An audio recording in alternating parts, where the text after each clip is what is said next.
بسم اللہ الرحمن الرحیم۔ قرآن کریم کا ایک عجیب معجزہ۔ قرآن کریم اللہ تعالیٰ کا ایک عظیم الشان کلام ہے جس کے معجزے ہر دور میں نظر آتے رہے۔ 1987 کی بات ہے کہ اس عاجز کو امریکہ میں کچھ وقت گزارنے کا موقع ملا۔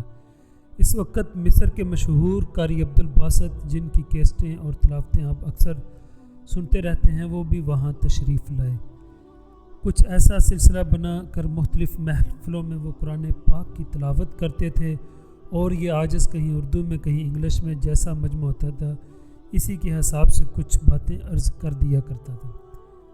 اسی انداز سے مختلف جگہوں پر پروگرام ہوتے رہے۔ آپ کو پتہ ہی ہے کہ قاری عبدالباسط کتنا ڈوب کر قرآن پڑھتے تھے۔ اللہ کریم نے ان کو آواز بھی ایسی دی تھی کہ جو ان کی زبان سے قرآن سنتا تھا وہ اش اش کر اٹھتا تھا۔ ان کو اس عاجز سے اتنی محبت تھی کہ وہ میرا نام لے کر مجھ سے بات نہیں کرتے تھے، بلکہ جب بھی بات کرنی ہوتی تو وہ مجھے رجل صالح کہہ کر بات کرتے تھے۔ ایک مرتبہ کسی نے ان سے پوچھا، قاری صاحب آپ اتنا مزے کا قرآن مجید پڑھتے ہیں، آپ نے بھی کبھی قرآن مجید کا معجزہ دیکھا ہے؟ وہ کہنے لگا، قرآن کا ایک معجزہ معلوم نہیں کہ میں نے قرآن مجید کے سینکڑوں معجزے آنکھوں سے دیکھے ہیں۔ انہوں نے کہا، کوئی ایک تو سنا دیجئے۔ تو یہ واقعہ انہوں نے خود سنایا۔ قاری صاحب فرمانے لگے کہ یہ اس وقت کی بات ہے جب جمال عبد الناصر مصر کا صدر تھا۔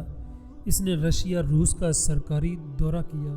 وہاں پر کمیونسٹ حکومت تھی۔ اس وقت کمیونزم کا طوطی بولتا تھا۔ دنیا اس سرخ انقلاب سے گھبراتی تھی۔ دنیا میں اس کو ریچھ سمجھا جاتا تھا۔ آج تو اس سپر پاور کو اللہ تعالیٰ نے جہاد کی برکت سے بہت نیچے کر دیا ہے، یعنی صفر پاور بنا دیا ہے۔ جمال عبد الناصر ماسکو پہنچے۔ اس نے وہاں جا کر اپنے ملکی امور کے بارے میں کچھ ملاقاتیں کی۔ ملاقاتوں کے بعد انہوں نے تھوڑا سا وقت تبادلہ خیالات کے لیے رکھا ہوا تھا۔ اس وقت وہ آپس میں گپیں مارنے کے لیے بیٹھ گئے۔ جب آپس میں گپیں مارنے لگے تو ان کمیونسٹوں نے کہا، جمال عبد الناصر تم کیا مسلمان بنے پھرتے ہو؟ تم ہماری سرخ کتاب کو سنبھالو جو کمیونزم کا بنیادی ماخذ تھا۔ تم بھی کمیونسٹ بن جاؤ، ہم تمہارے ملک میں ٹیکنالوجی کو روشناس کرا دیں گے۔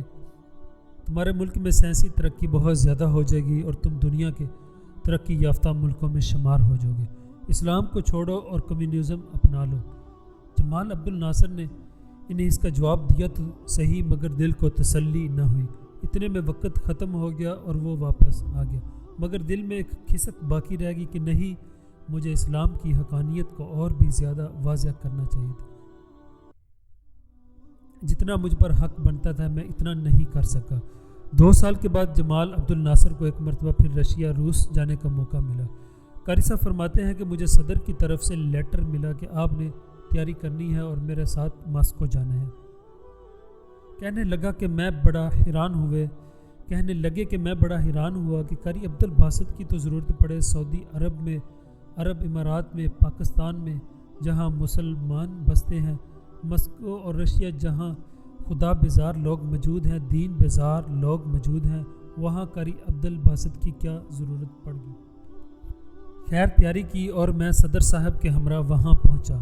وہاں انہوں نے اپنی میٹنگ مکمل کی۔ اس کے بعد تھوڑا سا وقت تبادلہ خیالات کے لیے رکھا ہوا تھا۔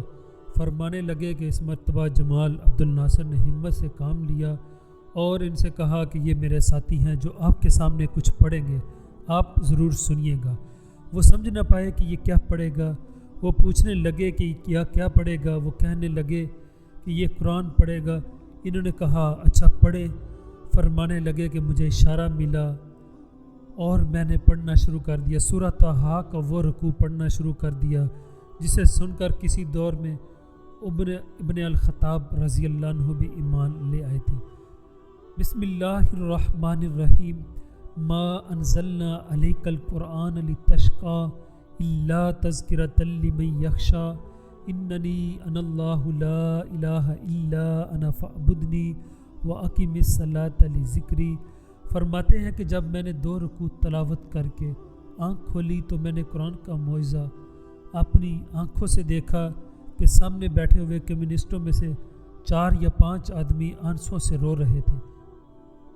جمال عبد الناصر نے پوچھا جناب آپ رو کیوں رہے ہیں؟ وہ کہنے لگا ہم تو کچھ نہیں سمجھے کہ آپ کے ساتھی نے کیا پڑھا ہے، مگر پتہ نہیں کس کلام میں کچھ ایسی تاثیر تھی کہ ہمارا دل موم ہو گیا، آنکھوں سے آنسو کی لڑیاں بہنے لگ گئیں اور ہم کچھ بتا نہیں سکتے کہ یہ سب کچھ کیسے ہوا۔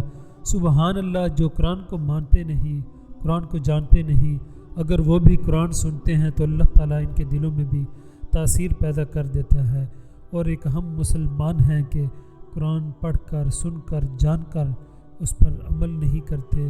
دعا ہے کہ اللہ تعالیٰ ہمیں اس پر عمل کرنے کی توفیق عطا فرمائے تاکہ ہماری دنیا اور آخرت دونوں آسان ہو جائے۔